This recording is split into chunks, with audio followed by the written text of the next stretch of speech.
Hi guys, welcome to another episode of the Good Ballet Juju podcast. It's kind of like a fun, feel-good podcast where I talk to dancers and some of my favorite people in the dance industry about all kinds of things. And I'm here today with Claudia Dean, who everybody knows, the coach, the founder of Claudia Dean Collections, and former Royal Ballet dancer. And I forgot to introduce myself. Very professional. I'm Min, the owner of Clapton Victory Dancewear. I've been so good with introductions and now I've completely messed up. But yes. That's all right. If you want to redo it, you can. Oh no, it's fine. Nah. No. Fine. We don't have time for that. Let's move. We want to talk to Claudia. We don't redo anything. No, we want the good stuff. We want to get to the good stuff. But yeah, hi Claudia, how are you? How are you doing? I am good. I've got my sausage dog Romeo on my lap and I am ready to chit chat. Let's go. I'm happy to hear that. You've always brought such a sort of a very good and sort of lively vibe to your Instagram. And I think that's, something that people like to see, that sort of sunny disposition. Oh, thanks, Min. Yeah, I really do make sure, like, when you do go on my Instagram page, I want it just to be a happy place that, maybe if you are worried about something or you're doubting something, like when you go to my page, like that sort of, can go away a little bit maybe for 20 seconds when you watch one of my videos. No, yeah, I agree. I kind of feel the same way about like what I do social media. So I think we're just trying to create spaces where people, like you said, when they come on, they just feel like a little bit brighter about their day, right? It's a little bit pride because it seems like, it's just pictures on social media, but like, it actually does make a difference, doesn't it? It definitely does. Like, I definitely know, like, when I do go onto particular pages, like, you get like a good energy, a good aura from it, or, you might walk away or like go off the page and go, oh, actually, that didn't really make me feel so good. Like, I think definitely it's important, isn't it? And I love having like a community, like a positive community of, dancers, and not even just dancers, like even just normal, regular, everyday people, watching what we do. And I love that. Yeah, I mean, I don't know. I'm sure you get the same thing. Once in a while, I get messages from people saying like, I don't even dance anymore, or I don't really dance, but I just like following the page, which is like really, really nice to hear. So nice. Hey, I think as well, because so many people, they do start from a young age and then they stop due to like injury, or maybe they fall out of love with it. But I think like as a dancer, you've always still got that part of you. So I think it is refreshing to still follow people that are in that industry. It's sort of that connection with the dance world without the not so fun parts. Yeah, literally. Exactly. But like speaking of the dance world, you obviously, why don't you tell us a little bit about your journey? Because you obviously, started as a young dancer and then you went to Royal and then you decided to, I would almost say when you were like close to the peak of your career, or were you doing quite well, you decided to step away from it. And I'm sure you've told the story before, but why don't you tell it again in your own words? Of course. Absolutely. So I did start dancing when I was 4, and obviously that led me to the Royal Ballet School and the Royal Ballet Company, which for me was a dream come true. Just like I'm sure there's many other dancers out there that aspire to reach that level of the Royal Ballet. But I think what it was is that over time, like I was so obsessed with ballet, and I still am. But I think over time, you're putting your body and your mind through such strenuous work, and it just got to a point for me where I knew I didn't love it in that same way that I always did, like when I was like 14, 15, 16. And I was 22 at this stage, and I just remember whenever I'd Skype my family, and they'd be having roast dinner at home, and I'd be sitting there in London, like by myself in a flat, and I'd sort of be like, oh, geez, like I wish I was home. And to be honest, as I was in London, I would live there for 6 years, but as the time went on, for me, the homesickness got worse. But for most people, the homesickness is actually quite bad at the start, and then it kind of eases off. But I was definitely the opposite. So I got to a point where, I had done a lot of roles with the Royal Ballet. I was very fortunate to be given like soloist opportunities, even some principal roles, and I did them always, to the best of my ability and all of that. But it got to a point where I felt like I just needed the next step, and I knew the Royal Ballet. It is a little bit of a long story, but I knew the Royal Ballet. I didn't feel like Oh, With with time. time. Yeah, true. Yeah. But I just felt like they couldn't give me the next step. And to be completely honest with you, like, I questioned the director and I sort of said, like, what do I need to do to, get to the next step, to get promoted and to be given even more opportunity? Like, I'm so ambitious. Like, I'm Australian. I am so ambitious. And I remember he said, like, Claudia, to be honest with you, like, we're so happy with your dancing, but you are a very, like, loud personality. Like, when I walk in a room, like, I kid you not, this is word for word. And to be honest, your podcast is the first, like, place that's heard this.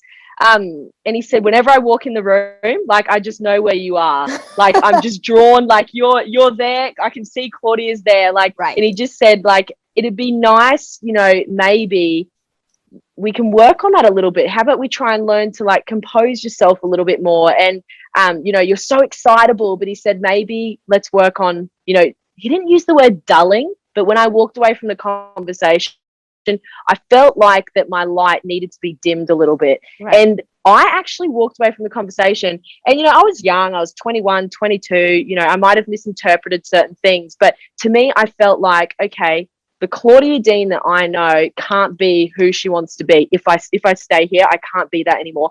The only thing that I can do, really, in my opinion, is if I want to stay true to myself, I need to walk away from this. And it might sound dramatic, but honestly, in the moment, like, when a director is telling you that the only way that they're going to push you forward is if you change yourself and you sort of change elements about yourself, it does make you question a lot of things. So I sort of said, okay, maybe I'm just going to think about this, but I have a feeling that my time, to me, like, I'm honestly ready to kind of leave. Like, I sort of feel like I've done a lot here. I've done soloist roles. I've done principal roles. I'm feeling a little bit like on edge, I'm feeling a bit homesick. I think this might be my time to actually go and start something new. And to me, at the time, it sounded really sane. And I was like, you know what? I think this is it. And I literally did that. A few days later, I walked in there and I said, look, I won't say his name, but I said, look, I think it is my time to go. Like, I don't think I can be the person that you sort of want me to be.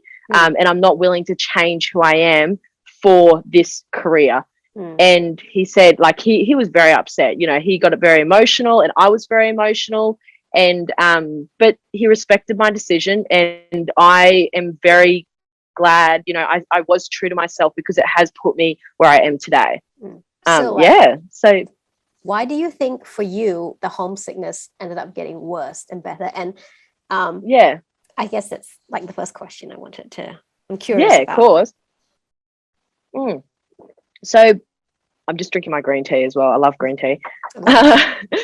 So homesickness for me, I think it was just for me, my family and, like, our culture was, we had a lot of traditions. So, like, every Sunday we'd have roast.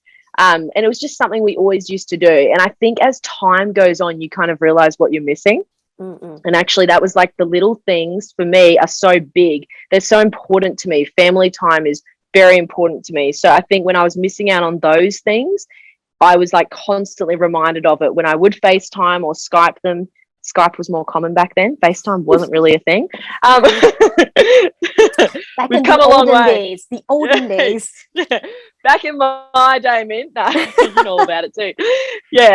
So I think for me it was like all those little things, and they add up, I think, over time. And it just got to a point where, again, even that was eating away at me. I'm like, I'm missing out on so much. Like, I haven't seen my sister grow up. I haven't done, like, the regular, I haven't been able to walk my dogs for 6 years. Like, right. So just the little things for me, really, that meant a lot for my personality, and they might not mean a lot to someone else. The person sitting next to me, they might not mean that much to them, but for me, it was very important, and I couldn't do that. So it did sort of eat away at me. So did you find the dancing fulfilling, or, like, being a professional ballerina fulfilling? Was that fulfilling, or was it something that you felt like, was not what you hoped it would be? Look, there was a lot more struggle in it than I definitely didn't expect. So when I was at the Royal Ballet School, and this is talking very honestly, like, the director of the Royal Ballet School at the time, Gayleen Stock, she's, obviously not here today, which is very sad, but she was such an amazing woman to me and my opportunities at the Royal Ballet School. So she was also Australian. So, we always used to have, like, conversations together where I think we just, like, understood each other very well. We're on the same wavelength. And we could obviously bond a lot about Australia. So she actually, in the end, like she used to give me so many opportunities at the school. It would just be like thing after thing after thing, role after role. And I was so lucky for that. But then obviously going into the company was a different story because, you Yeah. know, you're definitely a small fish in a Yeah. giant pond. And, you know, those things that you did at school, they don't matter anymore. They don't care, right? It's Yeah. like you're in the same room as Marinella Nunes. Like they don't care about what you're doing. You know, Yeah. there's more important people. So I think for me, that was also a little bit of an adjustment, which was fine. I adjusted to that fine. But then I think it was mainly after that, I would say, like even getting roles and getting casted to do things, you really had to prove yourself. So the first like big opportunity that I got, I remember I was understudying a girl in Rubies, and we were in this rehearsal, and we had the one of the ladies that always came out from America to teach the Royal Ballet the choreography. Now, this woman was petrifying. She literally used to wear point shoes. She was full on. Like when she walked in the room, no one would speak. Like it was, this respect level was like so high. Everyone was petrified of her, right? So anyway, she's like, all right, from the top, everyone. So I'm at the back understudying someone, just, you know, just kind of relaxed, you know, wasn't too Yeah. stressed. And all of a sudden, the girl that I'm understudying, I kid you not, I'm watching her following along, and her ankle, she literally on the spot just sprained her ankle. Boom, she fell to the floor. And the lady at the front, the petrifying woman, she goes, all right, who's undercovering? And says the name. And I put up my hand, and I just joined the company. I've been in the company for 3 weeks. Right. I put up my hand, and she was like, what's your name? And I was like, it's Claudia. And she goes, right, step in from the top. Let's go. Cool. And I was like, oh my God. And I remember like this particular role in Rubies, I think there's only 8 girls. So it was kind of a big deal, right? There was only 8 girls, and most of them were soloists. So I stepped in there and I literally nailed it. And it just happened that the director of the company was watching that rehearsal. So afterwards, he came up to me and he was like, Claudia, like, or maybe it was Monica. Anyway, whoever it was, they came up to me and they were like, you did, you did extremely well. Like, congratulations. And then from there, I actually noticed that they'd cast me to do a lot more. Right. So like, then it was like a snowball. So yeah, for me, it was very fulfilling, but then there's also the stresses of casting too. Like, you know, if you feel like that you can do a role and you're capable of doing a role and they don't cast you to do it at all, that means like you're not dancing that role, you know, and you have to kind of just accept that. There's nothing you can really do about it. So I think for me, that was also hard to deal with. It's not predictable. There's no like solid, you know, it's not like when you work in an office and they're like, you hit this sales target, you get this promotion. It's not the same with ballet, is it? Because it's subjective. Exactly, because of the art form, it's very subjective. And, you know, you might look at someone and absolutely idolize them, but then you speak to someone else and they're like, oh, no, I don't like that dancer. I like this one. How can you not like this one? Like, it is so subjective. So, yeah. So that was hard for you. I mean, that part was hard. Yeah, that part, I think the casting for me was a bit of a shock coming from the school to the company. But then once I started to snowball and get those opportunities, I found it definitely much easier to deal with.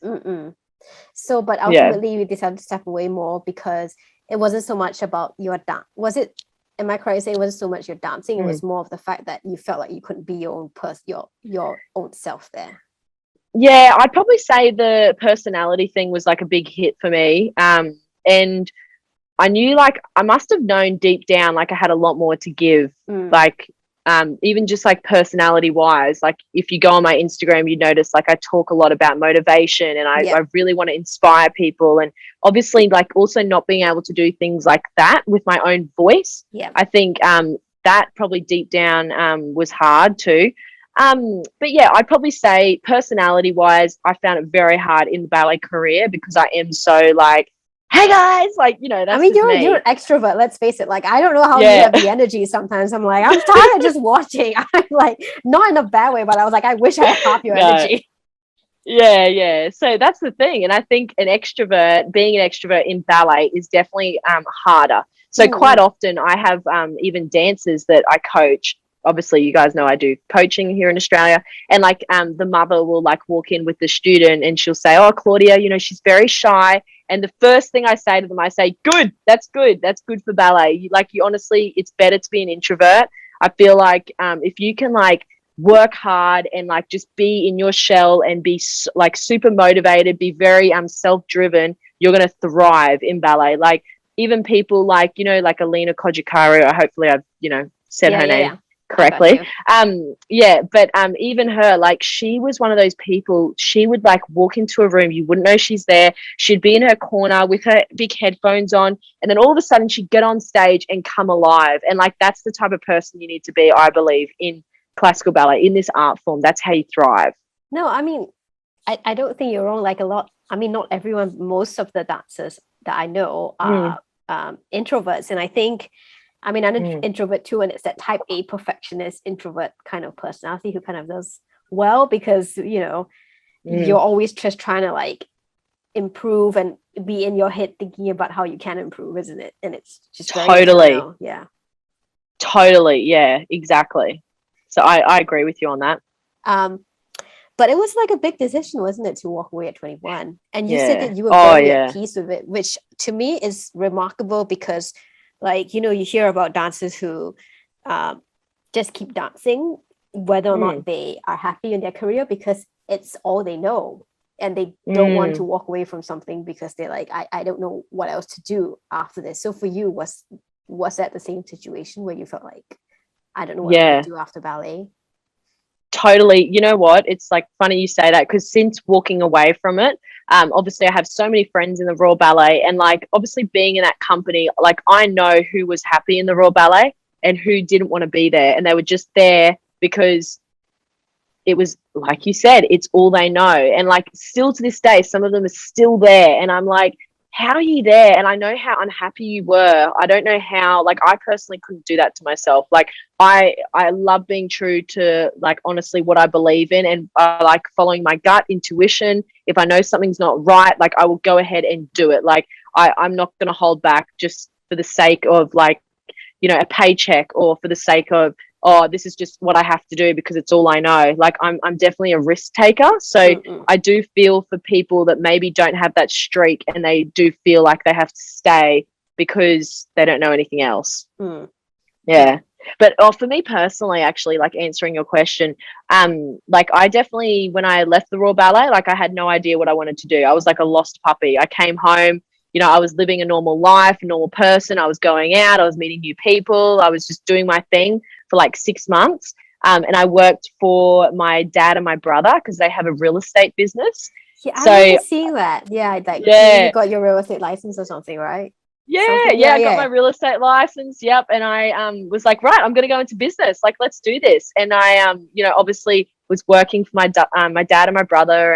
And I started off working like full time for them. And I was basically just like their assistant. I was like setting up all the open homes and, you know, doing all the contracts and learning a lot about business because my dad and my brother are very switched on in that way. And I learned so much in those 6 months. Like I learned so much about business and how to run a business.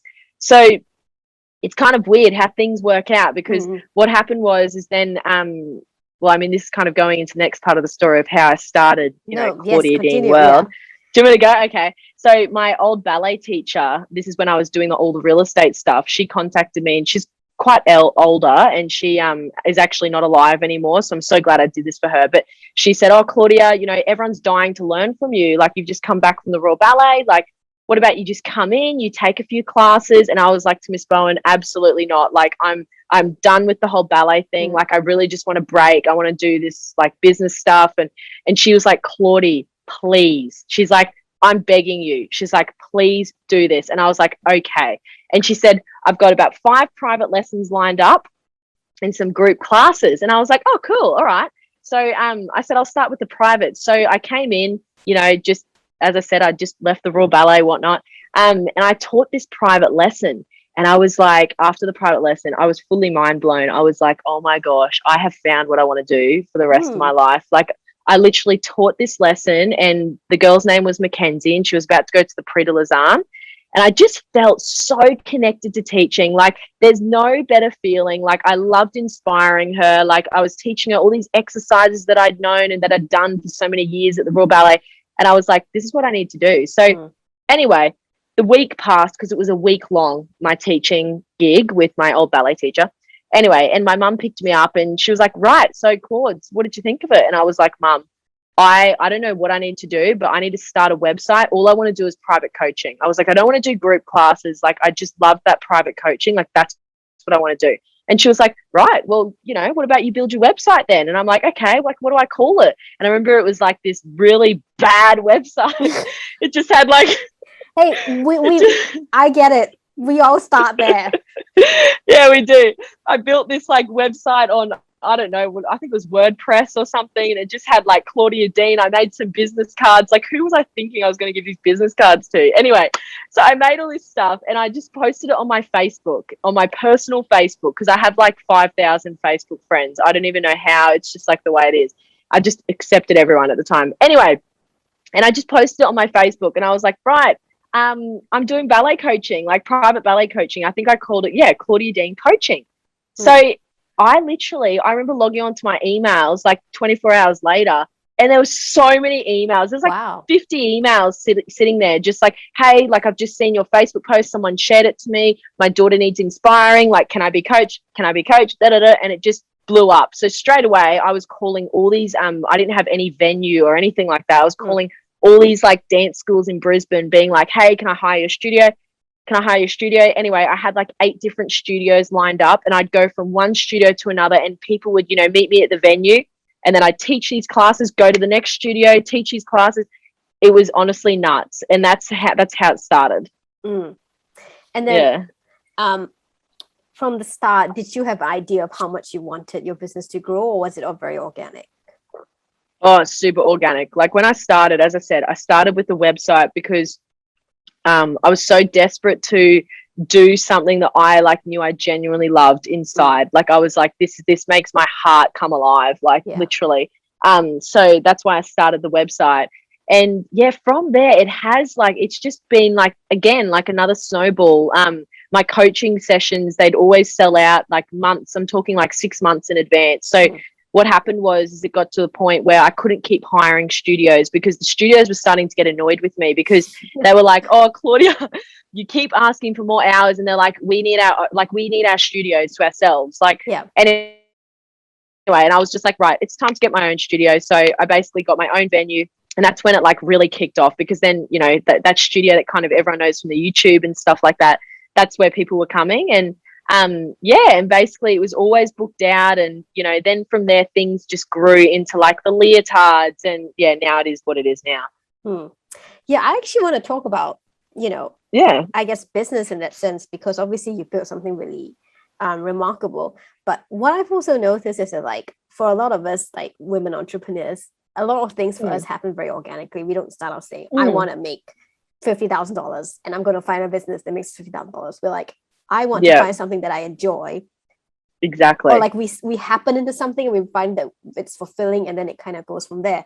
But at the same time, like, it's almost this thing where we can't really talk about how we're being ambitious and strategic about things, because obviously you are. Because if you just like put out things willy-nilly, it doesn't work. Because like, obviously like the Coach Me World and the clothing line and the leotards, maybe they happened. You didn't happen to start. You're like, I want to do this, I want to do that, but you obviously saw that there was a potential in the market to create these things, and that's why you put them out there. So for like you, how I guess how do you strategize, and how do you, I mean, not necessarily calculate, but how do you like strategize and figure out what your next steps are and things like that? Like obviously I do calculate things to a degree, but I also don't. Like it's a mixture. And like, to put it out there, like what you said, I'm sure you know a lot about this too, Min, but like, doing a leotard collection, and this might be shocking for some people to hear, but like the amount of volumes that we have to order because of like our demand, I'm talking like upwards of hundreds of thousands of dollars. It's not just like I'm investing $20,000 into a leotard collection. I'm literally putting in like over $100,000 for one leotard collection. Like, and I think people don't realize like that there's so much risk involved, right? There's so much risk involved, but like as things grow and things build and you get momentum and things start to grow and people know about what you're doing, like it obviously always pays off. But at the start, I was like putting everything I had, every single cent, like even my savings, like that I got from the Royal Ballet, like I was putting it into this leotard brand because I was so I think I just loved it so much, and I knew that other people were loving it. I was like, surely like there's a market for this. Like people are really loving our content as well. They love our YouTube. Like they want to be a part of like our brand. And the best way for me to do that was to go, okay, well, what about you start wearing our leotards? Like then we're all part of this community together. Like that's kind of I guess like from that perspective. But in terms of like calculating things, you know, obviously in business, again, like we always make mistakes and we might overinvest in some things. Like I've definitely, you know, learnt some lessons along the way. It's called tuition fees. That's what it's you pay tuition fees so you can get better. True. That's a nice way of putting it. Yeah, no, because you know what I do now though, Min, I've definitely learnt that starting smaller, right? Like I always like now I tread with caution with things to a certain degree. I will never not take the risk. So I'll always take the risk.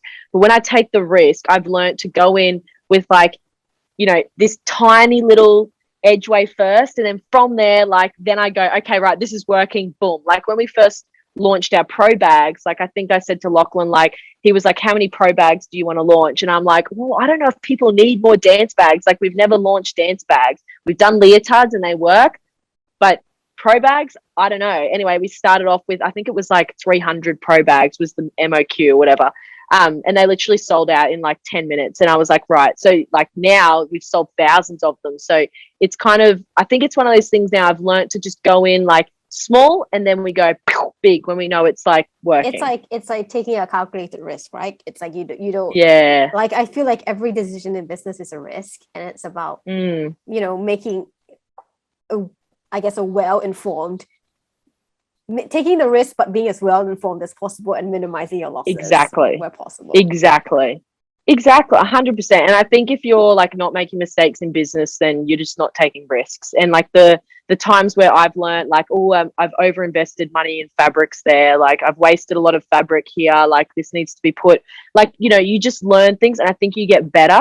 And I think what's really important in business, I believe, is the people that you're around constantly. Like they're either going to, you know, help you or they're, you know, not helping you. And that's just not like staff. I'm talking about like your manufacturers, your accountants, like whoever it is, like you need to make sure that they're on your side. Yeah, I mean, I'm sure that you've had experience, like, you know, I always have a thing where it's like you find a good manufacturer, you just hold on to them for dear life, because like I'm sure you've had the experience where you've dealt with some dodgy ones and it's just like a dodgy nightmare.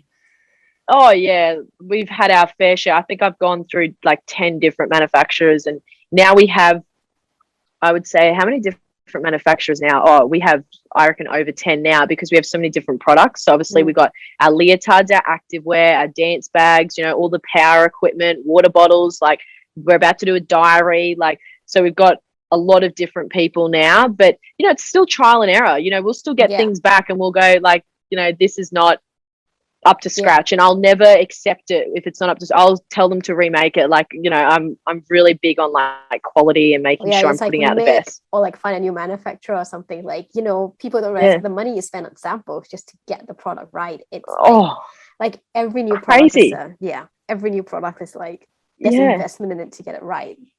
Literally, like we started our 2022 diary because that was a brand new project. So from scratch, like literally, I've never made a notebook. I've never done anything like that before. We started it in January this year. And we are now, like yesterday, I got the final sample and I'm finally like, yep, this is it. It can go into production. That's taken like between January, August. How long's that? 8 months. That has taken 8 months just to get something right. Like, you know, it's crazy. I feel you. Like you know, I mean, I think the nice thing is that we're in the same space, but we do things differently because you respect each other's spaces. So it's like, exactly. I feel like I want to do like a CMV like planner. It's been like, I think it's 8 months and I haven't even finished my prototype. I haven't even, it's like, you just want to get it right? So it's like, all right, I'll wait to 2023 then. Like, I actually, it was getting to a point where I said to Lachlan, this 2022 diary is about to get changed to 2023 because this is taking so long.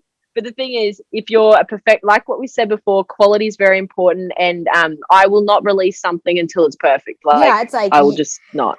And I think, I mean, I think we are at different levels, because I mean, like being honest, we're both small businesses, but you're a much bigger small business than mine. You know, so like it's that, I mean, that's just the reality of it, and it's not bad or it's not good. It yeah. just is what it is. No, But I mean, for me, it's exactly. like, you know, personally, I'm like, I always feel like there's other things I could be doing besides doing this business, Mm, that might be less stressful or like, you know, more stable or something. totally. But you know, ultimately, like when you do business, it has to be fulfilling, and part of that is putting out Yeah, product that you're proud of and content that you're proud of. exactly. You know, if not, like, Exactly. if not, Oh, like, do then what's something the else. point? Yeah, Exactly. And I always say, like, if you're doing something like you love every single day and, you know, you're still just, even if you're still just getting by, it's like a bad situation or you're still getting by, like you're still winning because you're doing something you love every day. Like there's plenty of people out there that are not doing something they love and they're like just cutting it fine. Like, you know what I mean? So I think yeah. we're lucky. And I guess for you, how much do you think about, I mean, finance? Because obviously, like, Mm, part of, you know, what we do is, you know, I think we try to do things with a certain amount of heart and mm, integrity, but at the same time, you know, we are businesses and we have to make money. So for you, yeah. how much of that is a concern, and how do you balance that out with, you know, retaining the core ethos of your business of, you know Mm, serving your customers, you know, and at the same time, you know, yeah. having to make money. Yeah, that's a very good question. I mean, I think what it is too, it's kind of like what I said before, like starting small with things and then if they're popular and you know that people want it, then like you can go a bit more in for it if that makes sense. It's hard and it's a fine line because I've definitely had people say to me, "Oh, Claudia, like someone does your marketing, surely." I'm like, "No, absolutely not." And then might go, "Oh, someone organizes all that for you." I'm like, "No, it's actually me." Like, I think that's the beauty of it is like, obviously we've got a team, like, you know, we've got a Yeah, team of people helping us. But like when it comes to like, you know, the making of a leotard or something, I have to be up, you know, every night sitting there working it out. And, you know, I'm the person that has to pick the fabric and approve the little charm logo and approve, you know, the embroidery or whatever it is. But the thing is, I think because I know because I'm chatting with dancers so much, like online or in the studio, like I know what they want. And my goal is to just give people what they want. mm, So that's kind of where I come from that standpoint. Like I don't ever feel like I'm having to force things to people because I know that that's what they want. mm. So like for me, it feels very natural and organic. And I think the day that it doesn't will be the day that like, you know, I won't be selling that product because Right, right, I don't want to force something. You know what I right. mean? Yeah, yeah. I mean, for me, Yeah. sometimes I do find like the issue is always, um you know, you want to tell people your product, but you don't want to deluge them with it, because there's so much more, you Mm. know, to what we do than just being able to sell things. But at the same time, like, we gotta sell things because, Yeah, you of know, course. we're proud of what we do. And like, if you don't tell people about the things that you're proud of, then like they're never going to Exactly. see it and never going to buy it. But it's like balance between like 100%. talking about your product and like, but not constantly like deluging people with like, this is what I have. And like, I find sometimes that balance is Exactly. a little bit hard to. Do It you ever definitely is. find And I that? think yeah, totally. I have like friends obviously that are business owners and they're like, "Oh, Claudia, like I noticed like when you post online, like you're not like, you don't feel like, what's the word, shy to Mm, like say, hey, this is the tracksuit I'm wearing, or hey guys, I'm doing this today." Like you're not shy. I'm like, absolutely not, because like I believe in my product. mm. Like if I didn't believe in it, then, you know, maybe I would be a bit more shy, but I believe in my product. I know it's amazing. I know every dancer should be wearing it. So that's like that's the message that I'm trying to bring. Mm, But I think the other thing is too, it's like what we said before with the personality thing. Like I'm extremely extrovert. So for me, like, you know, doing that, it feels natural. Like I don't feel like it's out of place. Does that make mm. sense? Yeah, Yeah, but I can imagine because there's some of my friends that are business owners and they've got an amazing product, but they're not extrovert, they're introverts. So for them, they're like having to find like spokespeople to represent their brand because yeah, like they can't be that person. Does that make right. sense? Yeah. Yeah, and I think part of it is actually, which I find that you seem to have, is that self-belief and self-confidence, because it's, Mm. you know, it's you gotta have that confidence in yourself, that you made Yeah. something good and that people want to hear about it. Exactly. Yeah. And I And think that's like maybe a childhood thing, do you yeah, think? so for you, where does that come from? I was like interested to. Yeah.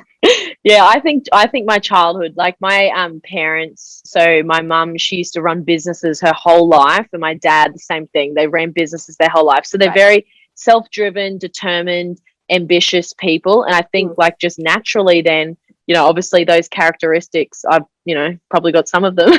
So I think because I as a young kid used to see them always achieving, so I think like for me when I watch them, it's now like carried through. I like the only option I have is to achieve. Like that's what I feel I do. So it's like, Yeah. in a sense, it's normalizing ambition, Yeah. Yeah. Yeah. which Yeah. is To me, it's it's hard to normal. talk about.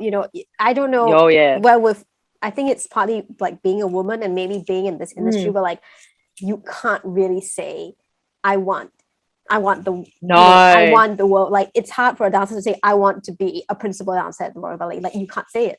exactly. Like people feel like they're going to get judged, and people Yeah. feel like, yeah, exactly. I agree. And I think it does need to be like spoken about more because you should be able to say, like, I want to do this, I want to do that. And I think like I definitely try to, and I'm sure you do too, but sometimes I think it is hard, and I think it is probably, as you said, like could be a woman thing, maybe that in business, like it's very like male dominant a lot of the time. So when there are females trying to do things and be ambitious, I think like maybe 10 years ago, people probably used to look at them and go like, oh, really? You think you're going to do that? But I think now, I think it is changing. Yeah. I think things are getting better as people are seeing more women entrepreneurs and, all of that. Yeah. And I think that there's maybe an expectation that when women do things, we have to be altruistic about it, like when we start businesses. Yeah. And we do have that side to our businesses. Like I said, we have heart, but at the same time, I don't Mm. think we shouldn't be afraid to vocalize the fact that we also want to be successful. Exactly. As opposed to people thinking that we have to do everything completely selflessly. Because if Yeah, we just did that, we totally. wouldn't be in business anymore. Like we can't. No, exactly. Yeah, exactly. It's It's like very not true what you're sustainable. saying. And I haven't often like thought of it like that, like how you've said it, but that's actually true. It is definitely a thing, and but I feel like it is getting better, but it definitely is like there's definitely like that stigma, hey. Yeah, that we sort of can't lean into wanting Mm, to. Yeah, and maybe success. yeah, or like we Yeah. can't say I want to make money, even though No, everybody wants to yeah. make money, we can't say it for some reason. Yeah, I know exactly. And I think even that's like males and females, people feel like, they can't say that. But I think like I've always said this, like if your goal is to always make money, like I don't think you're going to win either. Yeah, Like, definitely not. and that too. Like, I think it's so important if you can find what you love and then you can, make some money Yeah, off it. Like, that's just a yeah, bonus. that's Like, like the win-win, isn't it? so exactly. I think so too. Yeah, I think it's the thing where it's like you can be successful and you can't want to achieve financial security and stability, but you have to do it with integrity. You do. Exactly. If not, Exactly. then like for me, I feel like then what's the point? If like Oh, yeah. if and I think that's how we run our businesses. It's like if all we Yeah, were of course. doing was just to like rip off as many people as possible and just sell like cheap Oh, then crappy things at like high profit margins, exactly. then it's like People would know. I wouldn't want to do it. And I think you feel the same way. No. Like we wouldn't want to do Oh, it. 100%. And I think again, it's like what I was saying before, like with how much like I invest back into the business. Like I think people would be shocked, like on a daily basis, the amount of money that goes in and out, like just to keep everything operating. Like it's Yeah. like sickening, Yeah. like. But I think that's where like the true love lies. Like if I was here just to make money, I would not be investing that money back into my business. You know No, what I mean? yeah. Like I take the profits and run. Like, but for me, it's so like that's not it. Like I want to like reinvest and just like make sure I'm giving people like what they want, and that Mm. takes a lot of like upfront money and all And of that. time. I It's mean, kind of like we are oh both. yeah, I mean, not just money, but it's time as well. Like I think we're both. oh People don't yeah. realize like posting on social media. It's almost like a separate full-time job. You know what I mean? It is, yeah. It takes so much time. Hey, social media content, like doing a reel will take us like half an hour. Then doing the caption, and we've got 3 accounts that we need to do that for, and yeah, it's full on. I don't know how you do that. I have one account and we don't have reels in Singapore, and it's already like so much. I'm like, I see you doing all these reels on 3 accounts. I'm like, how does she So have you the don't have energy to do that? reels? No, because it's like music Oh, copyright issues in Singapore, so we don't have it yet. oh, Which honestly, to me, like, it's a bit. I am both relieved that I don't have to do so much video you're content like, yet, but also like a bummer because obviously, like, we know that Instagram prioritizes reels. So, like, as a business, you do feel like you're losing out. You know. yeah, oh yeah, of course. I think yeah, with like the accounts. So like I run the Claudia Dean World account. Like I always do all the posting. I reply to everyone on that account. Simona, she like mainly runs the Claudia Dean Collections account. So she does all the posts. And then Ailish, who looks after Coach Me World, she looks after the Coach Me World account. But then that's not to say like I log on to all three accounts all day, every day too. Like I'm in and out of all of them because No, I kind of want to monitor and see what's going on. but I think that's also the thing about running your business. No, it's like when you reach a Mm. place where you can afford to have help, you know, you should take it, Yeah. because if not, it's just not possible for you to do Oh to do no. everything all at once. You know, you at some point you gotta let Exactly. go and trust that the people who you hire you know, are good people, and then you in the sense have to trust your own judgment on that. I mean, obviously Hundred Simona's your percent. sister, so Yeah. So that's naturally always there. But fun fact, like back in the day, my mum was trying to convince Simona. She was like, because mum used to see me have all my meltdowns, like trying to run a business, like so stressed out, trying to like the do 50 meltdowns, jobs. yeah. The meltdowns, yeah, that was back in 2016. And anyway, I think Simona saw me have a meltdown and she was like, all right, Claudia, I'll work for you. What do you want me to do? She's like, okay, I feel sorry for you. What do you want me to do? And then like, next minute she's full time, flat out. Now Simona, I think needs we're about to move venues. So Simona pretty much needs an assistant. I think we need some sort of graphic designer. Like we need a lot, like we need, a few more staff. We're all working a lot of overtime at the moment. So, but we just need to get into this new space so we have more space to hire people. So then for you, how do you manage that? Working all the hours and the overtime you do while still maintaining some kind of both the balance in your life and the enthusiasm for your for what you do. I'm not gonna lie, I think it's hard. Like it is very hard. Like even as well, like my partner Lachlan, like he's also a director of the business, and like that means we literally spend every day together. We spend every night together, but like it's weird because when you're together, you're always working. Yeah. So you don't ever feel like you're kind of like seeing that person like on a personal level. You're just seeing them on like a business front. And we do such different jobs. So he looks after all the logistics, ordering fabrics, like shipping, like everything logistical. At the moment, he's renovating the new premises. He looks after that. And I look after all the creative side. So like, it's kind of, it's one of those things that I think is extremely hard to balance. But I do believe that, like you said, you have to hire people that you trust. I also believe it's making time. So like, even last night, me and Lachlan were like, okay, let's have a date night. Like, make time, turn off the phones. Like we're not talking about business. Like we're just going to spend time like together. And I think it's important about prioritizing that, even for me and Simona. So me and Simona, we work together every day. She's my sister, for those of you that don't know. We live together as well. And we still feel like we don't see each other because like whenever we see each other, we're in like work mode, like business mode. So we sometimes like on a Friday night, we'll be like, hey, let's go to a restaurant and let's, spend time together as sisters, not like spend time together as like colleagues, So then how do you, I think the thing about when you're running your business, and especially when you're, doing everything online, there's like, it's hard to switch off. There's in a sense, it's hard to have boundaries. It's so easy just to reach for your phone. Like, I'm sure you have the same thing as me. So to reach for my phone. Okay, I'll just check my DMs now. I'll just go. And then you don't realize, but that's work. So for you, how do you both mindfully set those boundaries, and how do you give yourself, or like how do you build in the time to like rest when it feels like there's constant work to do? Because I feel like sometimes when you run your business, you feel like you're responsible for yourself and for your team and for your customers, and it can be hard to for everyone switch off and to say I'm gonna give myself a break. Yeah. Well, actually, a couple of years ago, I'd probably say like when I started collection. So when I started our leotard brand, I actually like did make a bit of a promise to myself that like I wanted what I did in life to be like a lifestyle. Yeah. I don't want it to be a like this is my work and this is my normal life, you know, like, so what you guys see on Instagram, like when you go on Claudia Dean World, like that's literally me. Like you're seeing me with my dogs jumping around like a hooligan. Like that is literally authentically me. Yeah. Right. I do share some negative things, not all the negative things, but you know, like I just had surgery and I shared that. I'm not afraid to share the downs.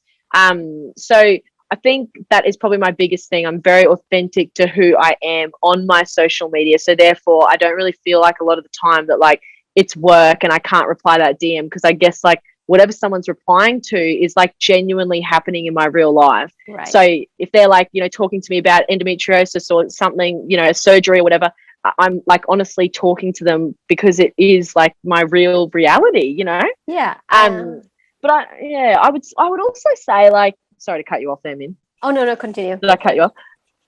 But yeah, I would also say though too, like again, it's just like prioritizing it. I think if you can make what you do every day like your lifestyle, then like again, you're winning, because you don't feel like when you're logging on, it's like, oh, I've got to do this, I've got to do that. Like I'm kind of like, hey, you know, this is what I am doing because the next collection's coming out and I'm so pumped for it. Like, yeah. No, yeah, but I think that's the thing as well. It's like,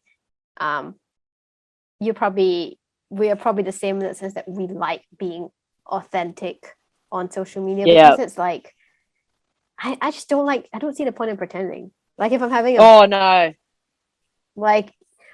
my thing is always, I don't like it when you see people's Instagrams and it's all shiny, but then you know behind the scenes it's like they're just miserable.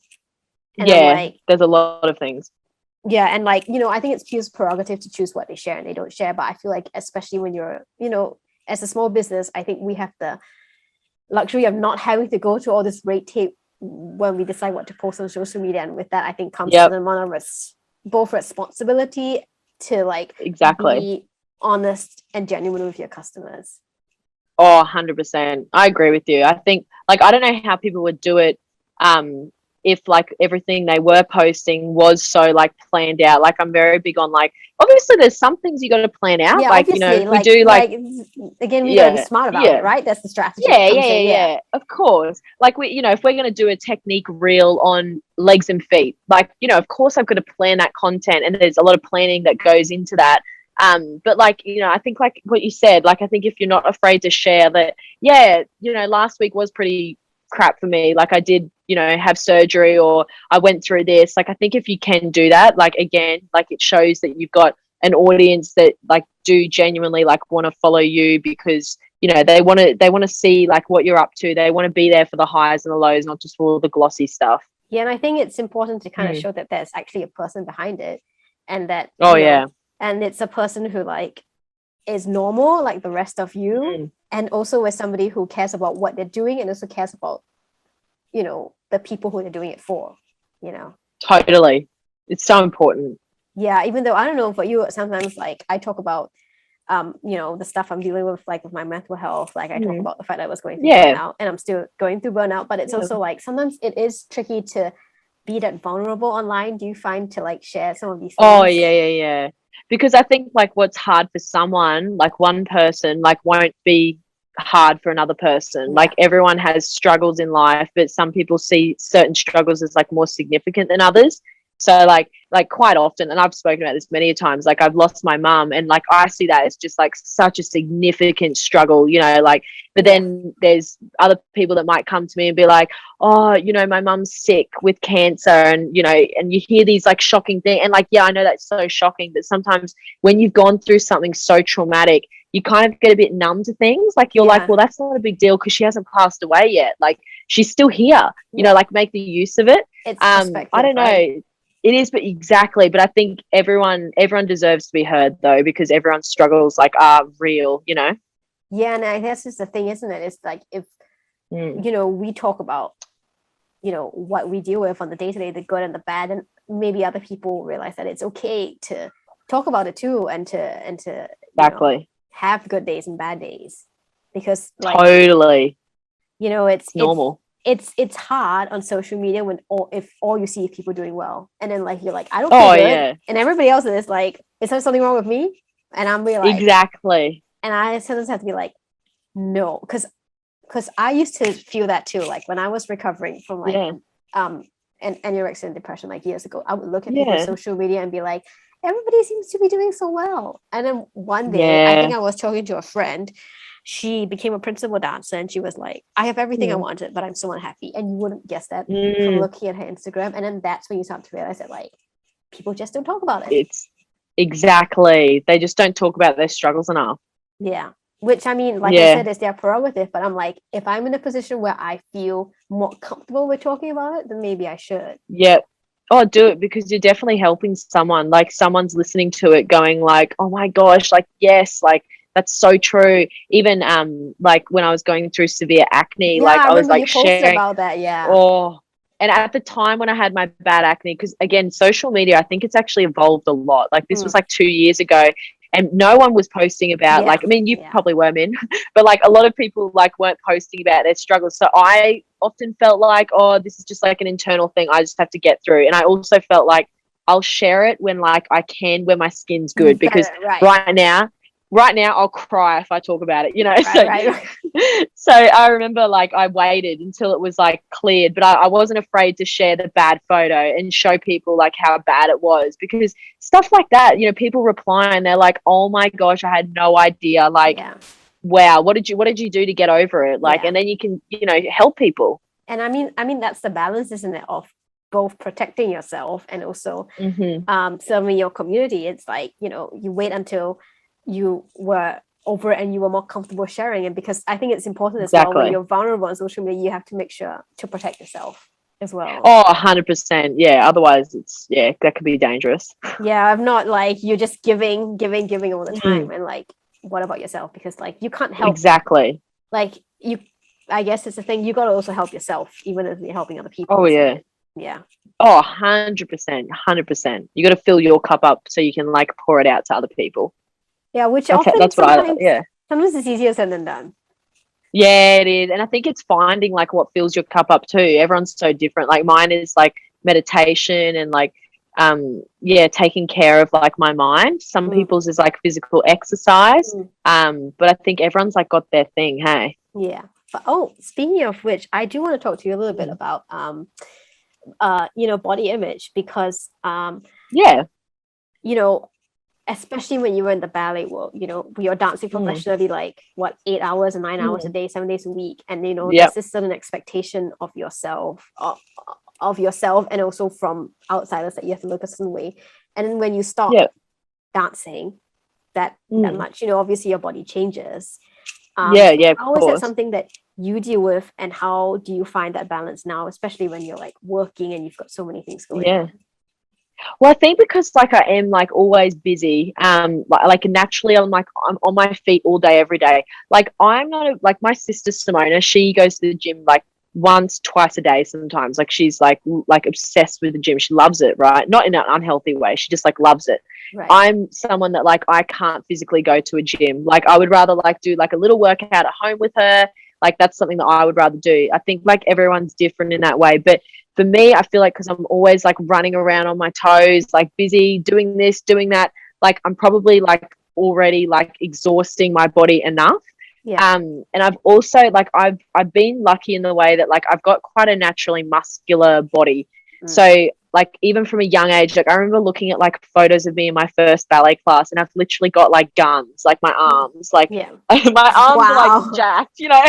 And I'm like, I was like that when I was 4, you know. Yeah. So of course, like my body, I think naturally, I've got that body type, but I think it's not to say like I've got boobs, like, you know, I've got C cup boobs. And like even as a dancer, like that was really hard to deal with because everyone else in the room is flat chested. You know, when you go for a costume fitting, I always had boobs. And, I you know, sorry, I never got the thing about why dance. I'm like, you're allowed to have boobs. Come on. I Yeah. know it's Like, so, I don't it's really bizarre. And care there's, about the size of your boobs when you're on stage. I don't know. I know, but there's like, and there's nothing you can do about it. So even like, but now that I've left that dance world as a dancer, I'm now a coach. Like things like that don't matter anymore. You know, like I can wear our active wear. In fact, like I love the way like my body looks like in our active wear, and and again, like I've tried to go, yeah, this is my body. And you know, even like with what we release and everything, I'm like very cautious and conscious that, yeah, I've got a bust, so I'm going to design things as well that suit dancers that do have a bust, because like if I was wearing a leotard, like I would find that, you know, things would fall down and I wouldn't feel supported. And now I know like what I was needing back in the day. Does that make sense? So Oh yeah, yeah. You're yeah. like I'm an adult dancer, so I've got the boobs Mm. too, and I'm like, I want to make sure our Yeah, leotards have boob support, like the material we use. exactly. Support your boobs, yeah. Yeah. Yeah, 100%. So I think like now with body image, like I'm like, even as a dancer, like I didn't really have huge body image struggles. I was sort of told I had big quads, but again, I'm more muscular. So like that kind of, I, not that it like went over my head, but I was a bit like, well, this is just kind of like my body. Like this is just how I am. Like, how am I going to get rid of quads? Like seriously, if someone knows a secret, let me know. But that Oh just no, wasn't going to happen. So you want to keep those, girl. You want to keep the yeah, quads. I know. Big quads, big jumps. Oh, exactly. So, and that's what I used to do. I was like, well, I've got big quads. That means I'm gonna make sure my jump is amazing. And Yeah. like it was things like that. Like I'd kind of use my body to its advantage, and I'm still sort of doing that nowadays. Like even with, you know, our photo shoots and stuff. Like, you know, I'm really like proud of my body, what it looks like. I embrace every part of my body. So I'm yeah, sort Do of you that's my feel mindset. do you feel the pressure to maintain a certain level of, fitness, or to, yeah, to keep, Yeah. looking fit and healthy, not just because you want to internally, but because you are the space of your collection? Yeah, I mean, look, I wouldn't say like I feel the pressure of that. Like, I'd say again, I think because like naturally, like I sort of have this body Mm. type, so I don't ever feel like that pressure, an unhealthy pressure, right? But obviously, I think for me, like I always want to feel good. Like Mm. even before this podcast, I was like, okay, I'm gonna have my green tea, and I just had lunch. I had my pasta, and I was like, I feel like something sweet. And like, I literally opened up the lolly jar. Like, I twisted the thing and I was like about to grab the lolly. And I'm like, Claudia, how about you have a pear? Like, just have a pear, because you're going to feel so much better for it. And like, that for me, that's not like, you know, putting on weight. That's not like my mentality. My mentality is I want to feel good. I want my moods to be good. I Yeah. want to maintain like a consistent energy level. Like, I don't drink coffee for that reason.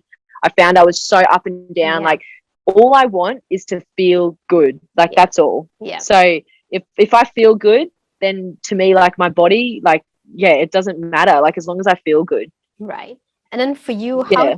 um how do you accept the fact that, say, maybe you're not as obviously, because you're not dancing 8 to 9 hours anymore, you may still Yeah. retain the skills, but you're not able to, perform to that level? Was that something that Oh was yeah. easier for you to let go of, or was it something Oh, like that?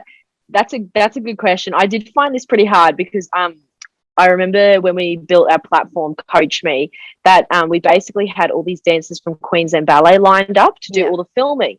Anyway, because we were building Coach Me like 4 months before COVID. It was Yeah. really lucky, the timing. So anyway, it came to like the filming time. Anyway, lockdown hit. Boom. Yeah. So they were like, you literally can't, like, you couldn't do anything. So I had to become the dancer. Like, Right. I remember our team were like, Claudia, it has to be you. We can't use other dancers. So like, you're just going to have to do this. So Yeah. I had to dance like other than in YouTube videos for like 5 years. So I just had to cop it sweet. I was just like, yep, I'm just doing this for Coach Me. Like, you know, just set it aside. It Yeah. doesn't matter what I look like or how I dance. Like, it's not as good as what I was or blah, blah, blah. Like, I knew I had to just do it. So I think, yeah, like that's always hard because I know when I'm demonstrating stuff, like it's not like you're watching like Marinella Nunes, right? You're watching like a lady like me. I just love to dance and I love to help people. So my way of doing that is just doing the best that I can. And if that can still inspire people, then woo. Hey, girl, you're doing pretty good. I mean, you've got that Royal Ballet training. I wish I could do what you do. Oh, I'm it like, is hard though. I'm like 1.5 turns in a good day. Claude just casually busts out like 4. I'm like, great. Oh no, no. I mean, look, sometimes it's a fluke too. I'm like, whoa, thank you, Royal Ballet School. Like, thank God. It's so funny. Well, Uh, Claudia, it's been really, really great talking to you. But oh, before we thank you, wrap Min. up, I just do want to ask one question, because this is the Good Ballet Yeah, Juju podcast. What do you do yeah. to fuel the good ballet juju in your life? So as I mentioned before, meditation. Mm. So to bring, is that the right answer? Like, is that an answer that's accepted? Like And, meditation, like and what I anything, do? anything that makes you Oh, feel the good okay. juju. Or Sky's the meditation, limit. 100%. Yeah, I'm like a full manifest like meditation freak. Like I love it. If I don't like do meditation for a day, like I feel it. Like I feel Oh, on edge. I feel anxious. I have to like spend 10 minutes, whether I'm like lying in bed when it's winter, or whether I'm out like where my pool area is, and I have to have at least 10 minutes where I'm just like focusing on my breathing. Like that's what mm. makes me feel good. And I just discovered another thing that makes me feel really good. And that is, guys, you should try this. When you wake up, put on jazz music on Spotify and shower to it. Like, honestly, the best. It like instantly puts you in a good mood. Like, I wake up, I put on my jazz music, and then I'll go for a shower, and like, you just feel so good. So, like, I love finding things like that that make me feel good. That's a new pro tip. Pro tip. I'm like, Yep. meditation. I'm like, Yeah. how do you find the stillness sometimes? But that's why you do it, isn't it? Yeah. Oh, yeah. Meditation, like people that say, like, oh, I can't meditate, like, my mind's not like that. I'm like, you're just, you just haven't tried it. You know, Mm. like with meditation, you need to do it for at least like 14 days consistently to Yeah, actually see practice. any Yeah. type of difference. Yeah. And it's like, it's one of those things where the more you do it, I think you realize in like, you know, maybe some not so great circumstances that you get yourself in life, you realize that meditation, it helps you in those circumstances because it's the way you handle them. Yeah. So I found that with meditation, it helps. Yeah, and I think that's something that maybe we need, especially now in, you know, this 2 years of the plague. It's like Oh, whether it's yeah. meditation or something else, it's I think just mindfully putting in place things that we can use to take care of ourselves, which is like so much easier said than done. Oh, But, yeah. yeah. Exactly. Exactly. It's so good. It's been so lovely chatting with you, Min. It's been so great to talk to you. This has been a long time coming, and I know. I will meditate and manifest in the fact that we'll actually Yeah. get to meet up in person at some point. We will. One day. One day. Well, thank you. Definitely. Lock me in for dinner. Yeah, let's do that. And where can people find you on socials and online and all the places? So Claudia Dean World on Instagram, YouTube, Claudia Dean Collections on Instagram, Facebook, and Coach Me World. Geez, I nearly got it wrong. Coach Me World. Oh, she's Yeah, everywhere. few She's accounts. everywhere. I'm everywhere. Yeah, you can't miss me. Well, thank you again So so funny. much, Claudia, and I hope you have a really, really lovely rest of the day. You too, Min. Thank you. See you guys.